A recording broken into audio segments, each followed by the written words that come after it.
Bienvenue sur le stand de l'Ordre national des architectes.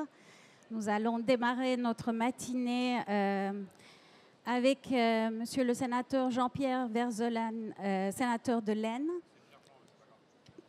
Voilà, Pierre-Jean, désolé, on commence bien. Jean-Pierre, c'est l'histoire de ma vie, vous en faites. C'est vrai. L'important, c'est qu'il y a Pierre.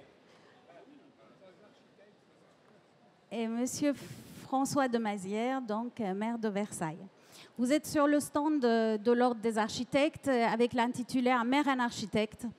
Chaque année, nous intervenons pour démontrer cette interaction entre les architectes et les maires, comment ça peut être fructueux et à quel niveau nous autres, les architectes, on peut intervenir. Les architectes qui sont à des niveaux différents en termes de maîtrise d'ouvrage. Il y en a qui sont maires, il y en a qui sont ABF.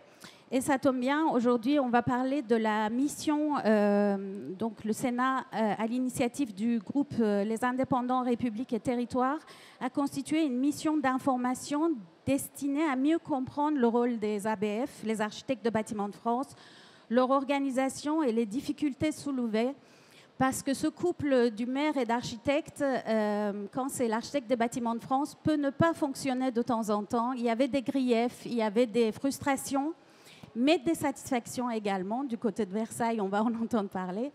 Et effectivement, cette mission était importante pour un peu éclairer l'ensemble des collectivités, des maires et la population pour savoir qu'est-ce que le métier d'ABF et qu'est-ce qui fait que des fois, ça peut ne pas fonctionner.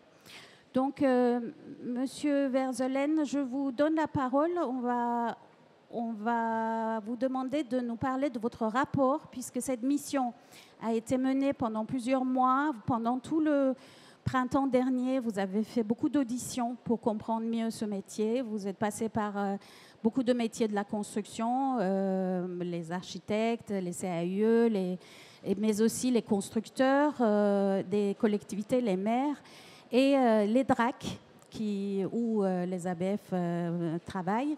Donc, est-ce que vous pouvez nous faire un retour sur ce rapport et après, on va discuter avec Monsieur de Mazières pour savoir comment on peut rebondir désormais et comment ce couple peut mieux fonctionner. Merci. Merci à vous. Alors, déjà, qu'est-ce qu'une mission d'information ? C'est un temps de travail parlementaire, en l'occurrence sénatorial, qui a duré 6 mois.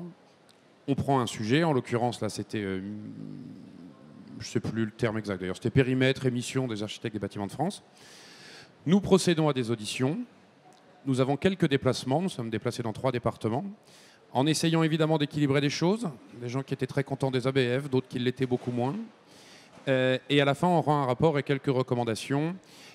Nous avons aussi, lors de ce travail, procédé à un questionnaire que nous avons envoyé à tous les maires de France. Enfin, c'est le Sénat qui a piloté cet envoi. Parce que, évidemment, la limite des auditions, c'est que, obligatoirement, vous invitez des corps constitués, des professionnels, et là, en l'occurrence, évidemment, sur le patrimoine, et quand même des gens qui, plutôt, étaient en contact régulier avec l'ABF. Et je n'entendais pas toujours dans les auditions ce qu'il m'arrivait d'entendre dans des congrès des maires ou quand j'étais maire à l'époque. Bon. Donc, ce questionnaire a été fait par le Sénat. C'est le questionnaire qui a rencontré le plus grand succès en nombre de réponses. Il y a 3000 maires qui ont répondu, ce qui est beaucoup. Et en plus, les questionnaires du Sénat, il faut y répondre, quoi. Je veux dire, ce qui prend un peu de temps, etc. Bon. Donc, ça a nourri aussi le travail et ça a permis d'élargir la vision. Pourquoi cette mission d'information ? Moi, j'étais maire d'une commune dans l'Aisne, Crécy-sur-Serre, 1500 habitants, avec un édifice classé, qui est la tour de Crécy. Et j'ai vérifié dans le temps qu'aussi bien entre les maires et l'ABF qu'entre les citoyens et l'ABF, il y avait là quelquefois le symbole d'une forme d'incompréhension qu'il peut exister entre les uns et les autres. Je veux dire entre les maires et l'État et entre les particuliers et l'État. Sur les difficultés rencontrées avec les ABF, je ne vais pas les faire, je pense que tout le monde les connaît. C'est la variabilité des avis qui sont pris, des fois l'incompréhension. Et puis alors on touche à des choses sensibles. Parce que, vous voyez, moi la mission, j'ai essayé de la bâtir, pas forcément pour l'édifice classé qu'il faut refaire. Parce qu'en général, c'est la mairie qui porte le projet, l'ABF se déplace et les solutions se trouvent.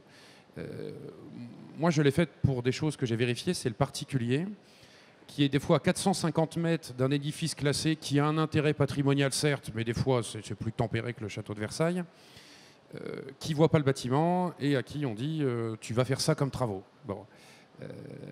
Et évidemment, la personne qui dépose un projet pour refaire ses huisseries, elle n'a pas envie de rendre sa maison plus moche qu'avant, vous voyez, et puis elle essaie de faire entre les moyens qu'elle a et puis le fait de refaire ses fenêtres. Et vous avez une réponse qui arrive comme ça, vous n'avez pas compris, monsieur, c'est comme ça qu'il faut faire chez vous. Donc des fois, il y a une forme même c'est vécu des fois un peu comme du mépris. Et l'ABF, il n'a pas le temps d'être partout. Et donc, des fois, l'avis de l'ABF, il se limite au courrier de l'ABF, que vous pouvez contester avec une deuxième réponse qui vous est faite. Et moi, j'étais un maire d'une commune de taille très raisonnable. Moi, pendant 6 ans, je n'ai jamais vu un ABF. J'ai déjà sollicité, voilà, la personne ne pouvait pas se déplacer dans 800 communes tous les matins. Bon, voilà le pourquoi de la mission. Donc, vous êtes parti avec un a priori négatif. Non, pas que, mais encore une fois, je trouvais que c'était un bon symbole de quelques incompréhensions qui pouvaient être ressenties entre les uns et les autres. Donc c'est pour ça que j'ai pris le sujet.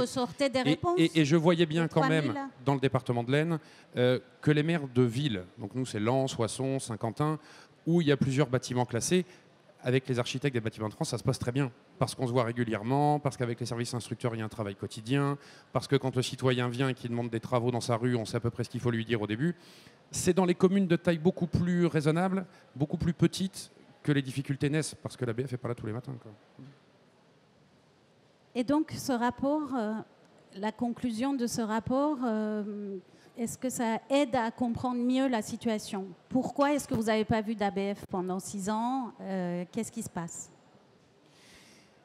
Alors, je ne vais pas vous faire la liste à la Prévert de toutes les recommandations qui sont faites. Je vais essayer de les déployer en trois sujets. Un, celui de l'avis conforme. Déjà, contrairement à ce que certaines et certains pensaient, moi, je n'avais pas envie de proposer de faire sauter l'avis conforme. Je vois bien l'intérêt que ça comporte. Je ne fais pas partie... Voyez-vous, je ne voulais pas qu'à la fin, on se dise ce type a voulu rendre le pays plus moche. Vraiment, ce n'était pas du tout le but de l'opération. Mais il n'empêche que cet avis conforme, il pose un certain nombre de difficultés. Le premier volet, c'est celui du périmètre. Le fameux périmètre arbitraire des 500 mètres qui s'applique. Alors, en vérité, il existe depuis quelques années ce qu'on appelle le PDA, le périmètre délimité des abords, qui permet de redéfinir ce fameux périmètre. Et partout où ça se fait, ça marche bien. Ça marche bien, alors des fois ça permet de le raccourcir, des fois ça permet de l'élargir, mais ça marche bien parce que ça oblige à créer la discussion entre l'ABF et la commune. Pour le maire de la commune qui le porte, ça le sensibilise à la question du patrimoine, parce que quand vous passez quelques semaines à réfléchir là-dessus, vous-même, vous prenez peut-être conscience de choses que vous n'aviez pas forcément à l'esprit. Enfin, je veux dire, c'est vraiment, le terme est à la mode maintenant, mais c'était un truc vraiment gagnant-gagnant. Et partout ça s'est fait, ça fonctionne. Le problème, c'est que c'est assez compliqué à mener. C'est-à-dire que c'est enquête publique, bureau d'études, des accords des fois départementaux, des fois il fallait un accord national. Enfin, tout ça est assez long, coûteux, et ça explique pourquoi ça s'est assez peu développé, notamment dans les territoires ruraux. Donc la recommandation qui est faite dans le rapport, c'est d'assouplir considérablement la procédure. Pas d'enquête publique, pas de bureau d'études, on se met d'accord avec l'ABF, très simplement, on prend la carte de la commune, on travaille ensemble, on se met d'accord sur un périmètre, on prend une délibération du conseil municipal et le périmètre est enclenché. Voilà. Donc première chose, revoir le périmètre. Et je me répète, hein, pour le maire d'une petite commune, pas forcément sensibilisé au patrimoine, c'est un truc qui vous ouvre les yeux. C'est peut-être un peu fort, mais enfin, ça vous sensibilise vraiment au truc. Donc un périmètre compris et accepté, moi j'appelle ça un périmètre intelligent. Et des fois un périmètre étendu. On a vu des cas où le périmètre, alors Versailles, je pense que vous en parlerez, où il est beaucoup plus grand parce qu'effectivement l'intérêt patrimonial est beaucoup plus large que les fameux 500 mètres autour. Deuxièmement, c'est pas comment on conteste un avis conforme, mais comment on essaie de se parler après si on n'est pas d'accord. Sachant qu'il n'y a que 14% de refus. Oui, mais alors... Ce rapport avait le mérite aussi de mettre des chiffres Sur le terme du refus, je me suis fait balader au début, en fait. Il y avait le patron des ABF de France qui était là. Alors à la fin, c'était 0,2. Je dis, mais mince, je ne vis pas dans le même monde. Moi, j'ai pas... Bon. En vérité, Les refus et les gens qui contestent les refus, c'est extrêmement faible, pour pas dire rien. La vraie difficulté, c'est oui, mais. Oui, et la liste de recommandations qui, des fois, est longue comme le bras. 50%. Et là, c'est très variable. Vous avez des départements où c'est 20, des départements où c'est 60, 70. Ce qui prouve d'ailleurs que les uns et les autres n'ont pas la même façon de pratiquer leur métier. Donc l'idée, c'est de proposer la création d'une commission départementale. Il y en a beaucoup des commissions départementales, mais celle-là pourrait servir à quelque chose, qui se réunirait de manière régulière, alors à fixer, mais je pense que tous les mois est un bon rythme, où vous mettez des représentations des associations, des élus autour de la table, les services de la préfecture et l'ABF.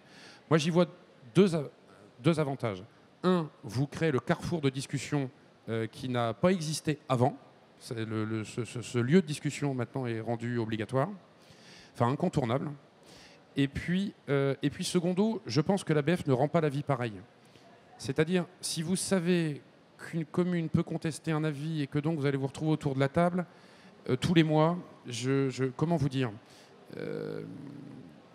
on aime rarement être contesté plusieurs fois dans ses décisions. Voilà. Et donc je suis convaincu que si on sait qu'après ça peut être discuté à plusieurs, je pense que des fois on prend peut-être un peu plus de temps et que la vie n'est pas forcément rendue pareille. Voilà. Sachant qu'aujourd'hui, les CRPA existent, ce qui sont les commissions régionales. Donc vous voulez passer de l'échelle régionale dans la contestation à l'échelle départementale. Sur la procédure juridique, du côté je conteste la décision, j'attaque la décision.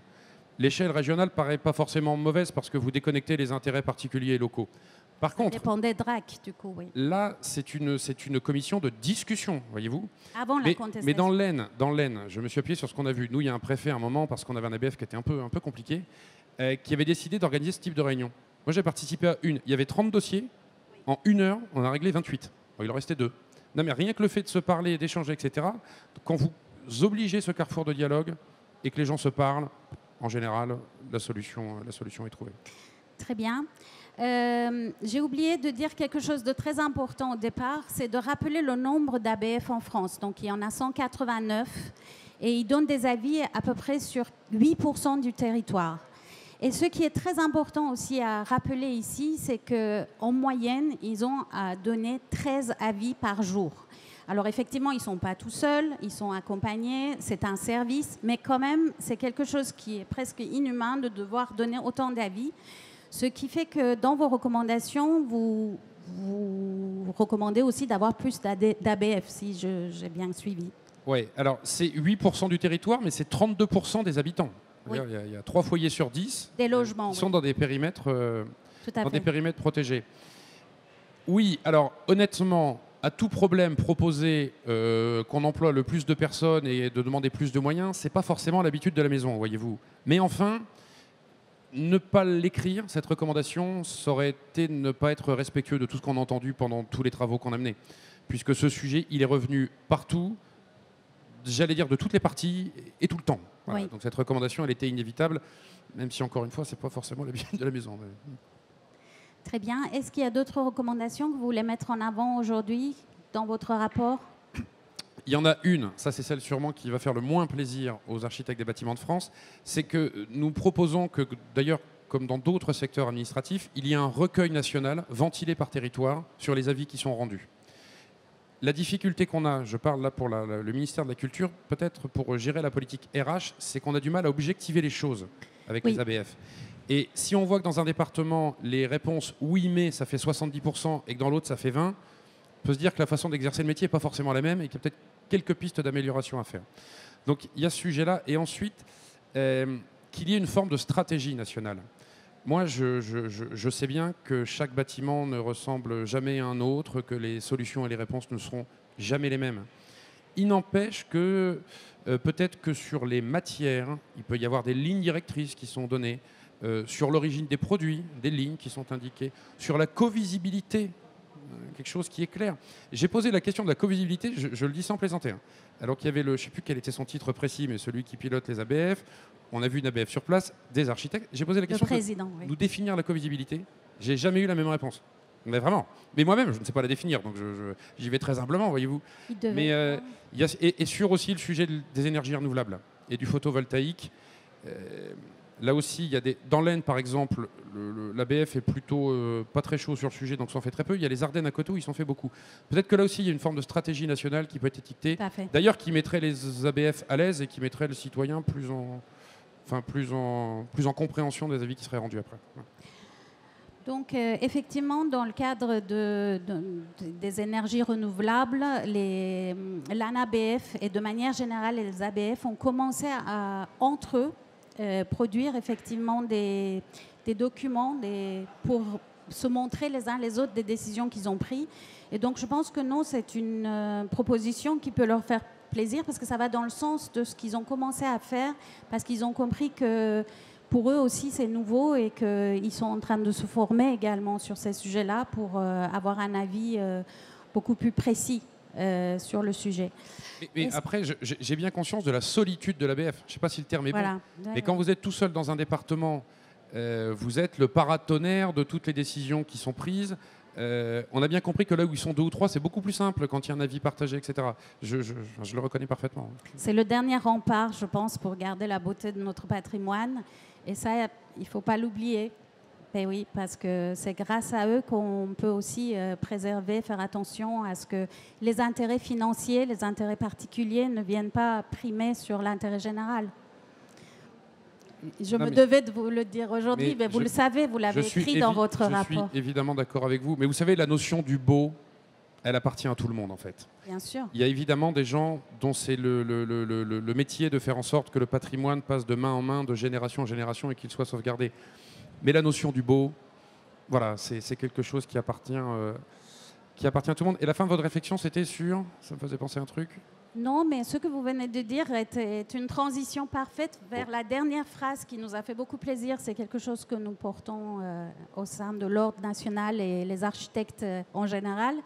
C'est de préconiser qu'on complète l'article 1er de la loi du 3 janvier 1977 sur l'architecture pour faire figurer la réhabilitation des constructions parmi les activités architecturales d'intérêt public. Et ça, cette phrase est très importante parce que justement, le beau est subjectif, mais c'est bien que ce soit entre les mains des professionnels, que les professionnels qui ont fait des études pour pouvoir faire les choses dans les règles de l'art puissent les faire et ne pas être écartés effectivement de tout un champ aujourd'hui que nous préconisons, qui est le champ de la réhabilitation. Donc, moi, dans ce sens, je me retourne vers vous, Monsieur de Mazières, pour savoir, déjà, vous avez été député, donc comment vous pensez qu'on peut intervenir pour rentrer cet article dans la loi? Et est-ce que ça vous paraît pertinent? Est-ce que c'est de cette manière qu'il faut le faire? Ou bien, et comment vous, dans votre quotidien, dans votre périmètre qui est encore plus élargi que les 500 mètres, parce que vous avez une exception autour du château de Versailles, comment vous fonctionnez avec vos 2 ABF, si j'ai bien compris, sur votre commune? Oui, merci beaucoup. Moi, je trouvais extrêmement intéressant ce qui a été dit par Jean-Pierre Verselaine sur ce rapport, qui est un rapport équilibré, il faut le souligner. En tout cas, c'était important qu'il y ait ce rapport, parce que la question des ABF est aujourd'hui une question ultra sensible. Quand j'étais député, j'ai participé avec Patrick Bloch. J'étais plutôt l'orateur. Patrick était le président de la commission. Moi, j'étais l'orateur plutôt de l'opposition. On était très unis là-dessus. On a vraiment travaillé ensemble. Et on a fait la loi LCAP.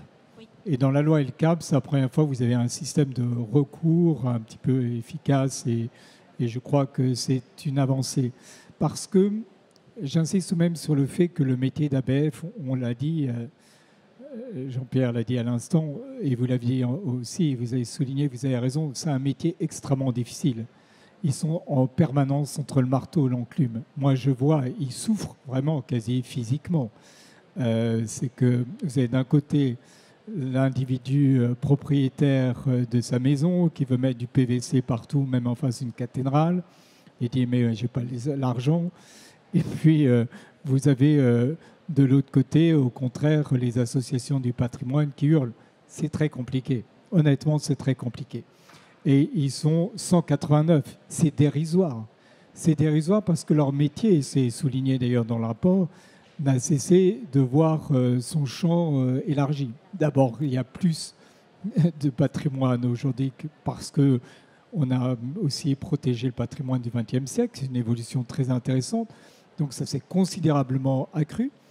Les normes se sont accumulées, et ça, les parlementaires que j'ai été, que vous êtes aujourd'hui, ont vraiment malheureusement accumulé, il y a 71, je crois, textes de référence.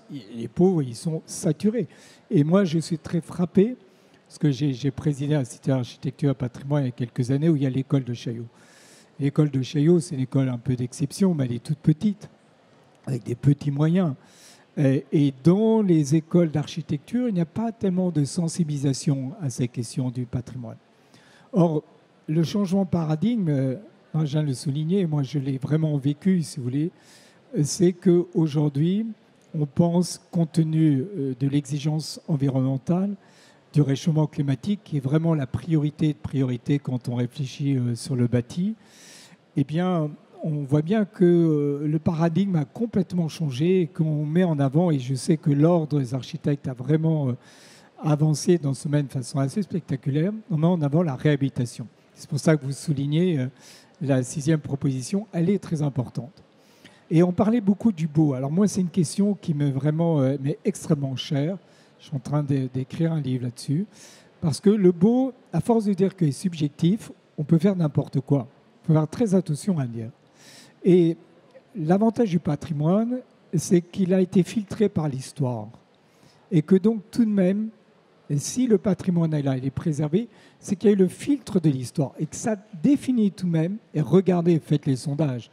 90% des gens vont dire oui, ce patrimoine, c'est joli. La preuve en est, c'est que dans une ville, quand vous êtes maire, ça fait quelques années que je suis maire, vous n'avez aucun problème à défendre du patrimoine. C'est beaucoup plus difficile pour défendre l'architecture contemporaine. Et vous savez, moi, je suis passionné justement par les deux. Les deux me paraissent importants, tout aussi importants.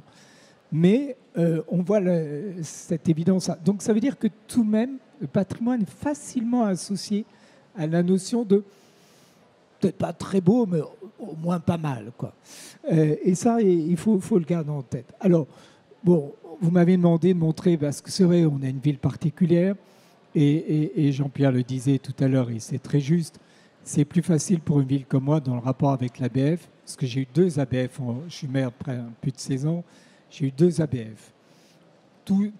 Vraiment un homme et une femme, honnêtement, de très, très fins, passionnés par leur métier, ne comptant par leurs heures, s'épuisant dans tout ça. De temps en temps, il m'arrive de ne pas être tout à fait d'accord. Mais ce que j'ai remarqué, c'est parce que souvent, c'est parce qu'eux-mêmes, ils appliquent finalement un règlement et qui sont terrifiés à l'idée de se payer toutes les associations de patrimoine s'ils commencent à un peu prendre une tangente par rapport à ça. Et ça, c'est un élément aussi qu'il faut avoir en tête. Hein. Donc, les textes de référence sont très, très importants. Alors, là, c'est facile de... Moi, finalement, hier soir, je faisais avec mon directeur de la communication, je dis, bon, on va cette thématique, bon, montrons des choses. Ça, c'est typiquement, si vous voulez, on est à côté du château de Versailles. C'est vraiment la cour la plus proche du château de Versailles.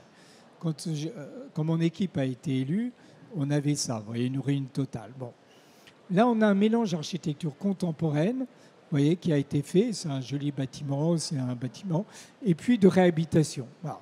Et évidemment, j'ai fait percer, on voit le bâtiment pour qu'on puisse avoir une circulation pour aller vers les monuments historiques, notamment à celle du Jeu de Paume. Bon, typiquement, on l'a fait avec, quand on a percé sous le bâtiment, ça a été compris, j'ai pu racheter un bout de terrain derrière, etc. Bon, là, c'est une chose. Alors, c'est amusant parce que ce bâtiment, c'est une résidence sociale pour personnes âgées. C'est un bâtiment, vous voyez, qui a été construit, bon, qui n'était pas catastrophique d'ailleurs, mais c'est une passoire thermique absolue, en fait. Et il se trouve que ça a été fait par l'architecte en chef des monuments historiques du château de Versailles, dont la maison est en face, entre nous soignés. Donc, bon, il a fait une réhabilitation, on est en plein le cœur de Saint-Louis. Cette réhabilitation, vous voyez, on a l'impression, on va dire, on pourrait critiquer en disant que ce sont pastiche. Au fond, elle est tout de même parfaitement intégrée, les gens l'apprécient et ça marche, ça fonctionne. Et puis on a fait une isolation par l'extérieur. Voilà, c'est clair. Et c'était important. Alors nous avons la chance d'avoir un patrimoine exceptionnel. Et c'est vrai qu'on est à un moment où l'armée s'est désengagée de beaucoup de propriétés qu'ils avaient. Oui, merci beaucoup. Voilà. Et donc là, vous voyez, alors ça c'est très intéressant parce que c'est une réhabilitation qui a également été faite. Et vous voyez, avant, on ne voyait plus que ça avait été c'était une ancienne chapelle.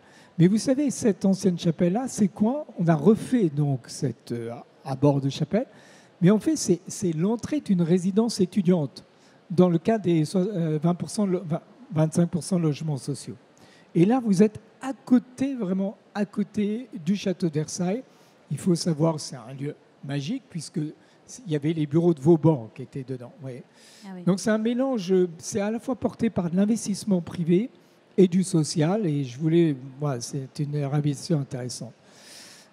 Ça, c'est juste à côté aussi. C'est un autre bâtiment qui a été rénové récemment. Alors là, évidemment, quand vous avez ce type de bâtiment, l'ABF il va dire, à juste titre, on ne va pas faire une isolation par l'extérieur. Ce n'est pas possible. On est à proximité immédiate. C'est tout le travail qu'il faut faire avec les ABF. Il y a eu un travail de concertation, mais l'air de rien, il y a tout de même un parking souterrain qui a été fait pour respecter simplement les règles du PLU en termes de parking souterrain. Alors ça, c'est une opération majeure qu'on a faite, qui m'a donné beaucoup de nuits blanches. C'est au cœur de Versailles. Vous avez une ruine. En 2008, on a trouvé ça. C'était l'ancien hôpital royal. Et vous avez ce bâtiment au centre, qui est une chapelle formidable, qui a été construite juste avant la Révolution française par un architecte qui s'appelle Darnaudin. Et donc, cette réhabilitation, elle est exceptionnelle. Et comme cette chapelle était déconsacrée, on en a fait un lieu culturel. Et les jardins, alors c'est très important aussi, que ça soit pas des enclos pour personnes avec des moyens. Ça, je me suis battu contre ça. Donc, on a récupéré les jardins, les 3 jardins. C'est splendide, hein, vous voyez, ça donne ça. Et là, on a fait une opération très originale parce qu'on a réussi à le faire financer par du privé. C'était très compliqué, très, très compliqué, cette opération.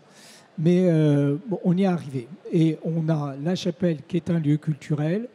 Et puis, la réhabilitation coûtait cher, mais on a construit sur le côté des logements, dont des relogements sociaux. Et avec, voilà, c'est une opération qui a été menée avec Jean-Michel Villemotte et un architecte en chef aussi des monuments historiques. Voilà, bon, ça avant, après, c'est évidemment splendide. C'est une opération aussi qu'on a menée, vous voyez, à côté de la mairie, juste à côté, vous aviez cet hôtel particulier en très mauvais état.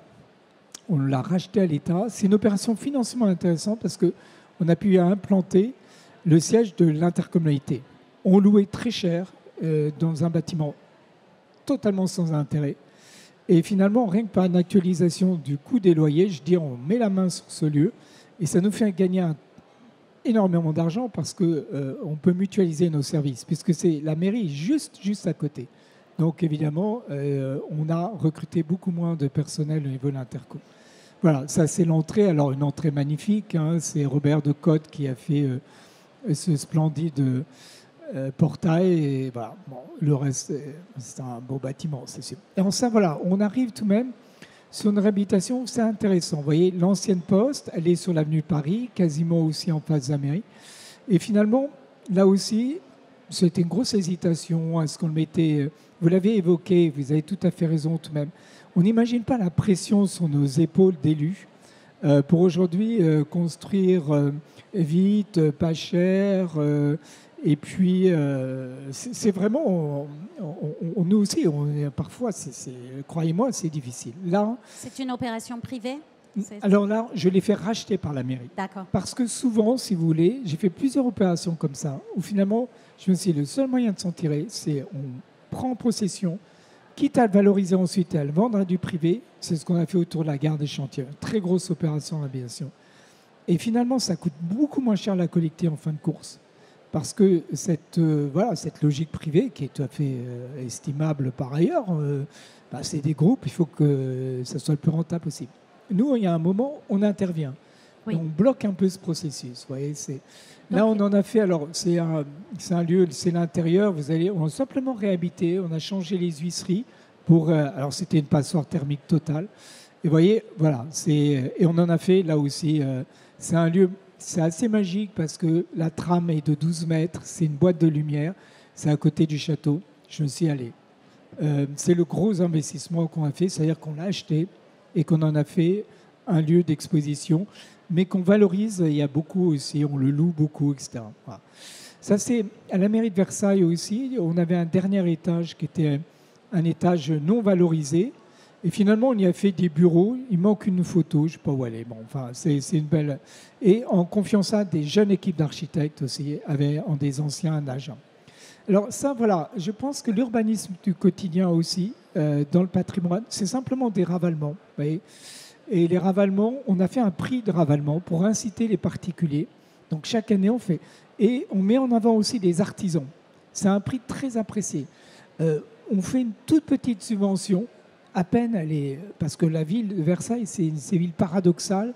C'est une ville où on pense qu'elle est riche, exactement l'inverse, c'est une ville pauvre de gens aisés. C'est le pire qui puisse arriver, parce que l'État nous prend sans arrêt de l'argent au titre du potentiel fiscal par habitant, alors qu'il n'y a aucune activité économique, que le château merveilleux, il rapporte 800 hectares complètement gelés en termes de recettes.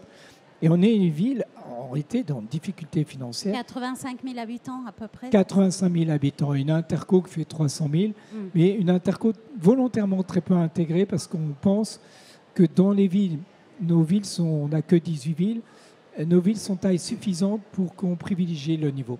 Voilà, alors c'est les prix de ravalement, voilà, bon, et ça marche très bien, et ça entretient le patrimoine. Celui-ci aussi, alors ça c'est un bâtiment sublime, c'est une propriété communale, c'est la bibliothèque municipale. Voilà, bon, c'est les prix, ils m'ont mis ça. Alors ça, voilà, un bâtiment art déco que j'adore, très beau, très belle réhabilitation récemment. Voilà. Et alors je voulais montrer ça, parce que le sujet est finalement, notamment de l'isolement, dans le patrimoine, on va dire, des années 50-60, c'est beaucoup plus facile. On a un très grand quartier social qui s'appelle Bernard de Jussieu. C'est un quartier social, si vous allez, les gens, ils ont toujours une image de Versailles, quartier historique, mais Versailles, il y a des grands quartiers sociaux. Et bon, vous allez là-bas et vous dites, ah tiens, c'est comme ça, il y a la publicité, c'est Versailles ici. Alors quand j'amène les gens, ils disent, c'est pas Versailles ici. Ben si, au contraire. Et ça, j'y tenais énormément, si vous voulez, c'est qu'on essaie de réintroduire cette notion de beau. Et qu'est-ce qu'on a fait ? On a fait une isolation par l'extérieur. Il y a quelques années, on l'a fait il y a 10 ans à peu près, il y avait encore de très fortes subventions de l'État. Donc on a fait isolation par l'extérieur. Mais au fond, le matériau extérieur, c'est essentiel. C'est un peu aussi ça l'histoire que nous enseigne l'architecture. On a fait une jolie... Alors, je ne suis pas un fou de la briquette, mais c'est mieux que rien. Donc, isolation par l'extérieur, briquette, et ça changeait le regard. Et les architectes ont travaillé de façon intéressante sur les cages d'escalier. Vous voyez, ça changeait le regard. Voilà. Et j'aurais dû vous mettre, parce que sur les pignons, on a fait tout un travail aussi avec des très grandes fresques murales. Ça, donc, voilà, on l'a évoqué, c'est quelque chose de spécifique à notre ville. Autour de Versailles, c'est une disposition législative qui est propre. On a un immense secteur. Et donc, l'ABF, elle a un secteur gigantesque. C'est plus les 500, c'est 5000. C'est 5000, c'est unique en France. C'est unique en France. Périmètre. Alors, il y a du pour et du contre. Mais en fait, qu'est-ce qui se passe ? C'est que comme moi, honnêtement, on a un très bon dialogue avec l'ABF, je ne suis pas toujours totalement d'accord avec elle, mais il y a une chose qu'on a ensemble, c'est que sur les quartiers qui sont loin du château, ce n'était pas du tout le même type de contrôle. On n'a même pas eu besoin de faire un document. On s'est mis d'accord, tout simplement. Et le contrôle, il est beaucoup... voilà. Alors, je voulais tout de même insister, je l'ai dit tout à l'heure là-dessus. La formation des architectes, c'est essentiel. À partir du moment où on veut justement qu'il y ait ce dialogue constructif entre les architectes du XXIe siècle et aussi ceux qui sont pour mission plutôt de protéger le passé, bien, il faut que la formation, elle soit là. Et dans les deux sens, dans les doubles sensibilités.